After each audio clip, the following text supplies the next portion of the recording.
லோகேஷ் கனகராஜ் ஹீரோவா நடிச்ச ஃபர்ஸ்ட் படம் ஒருத்தா இல்லையா. அருண் மாதேஸ்வரன் டைரக்ட் பண்ணி லோகேஷ் கனகராஜ் நடிச்சு இன்னைக்கு ரிலீஸ் ஆன படம் டிசி. அந்த படத்தோட ரிவ்யூவை ஷார்ட்டா பார்த்துடலாம். இந்த படத்துல 3 ஹீரோஸ் இருக்காங்க. ஃபர்ஸ்ட் அருண் மாதேஸ்வரன், செகண்ட் அனிருத், மூணாவது லோகேஷ் கனகராஜ்.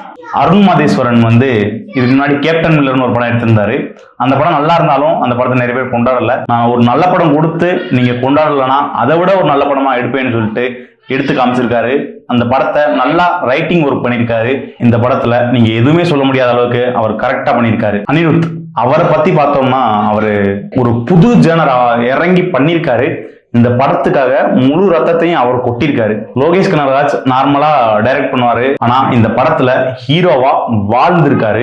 இந்த படத்துக்கு இவர் தாண்டா கரெக்டான கேரக்டர், இதை தாண்டி வேற யாருனாலே பண்ண முடியாதுடா அந்த மாதிரி யோசிக்க வச்ச படம் டிசி. அருண் மாதேஸ்வரன் வழக்கமா அவர் காமிக்கிற ராவா, ஒரு டார்க் ஷேடோவா, ஒரு கிரே ஷேடோவா, ஒரு ரிவெஞ்ச் ஸ்டோரியா தான் இந்த படம் எடுத்திருக்காங்க. அருண் மாதேஸ்வரனாலே ரிவெஞ்ச் தான். இந்த படத்துக்காக அருண் மாதேஸ்வரன் ரத்தம் கொட்ட கொட்ட வேலை பார்த்திருக்காரு.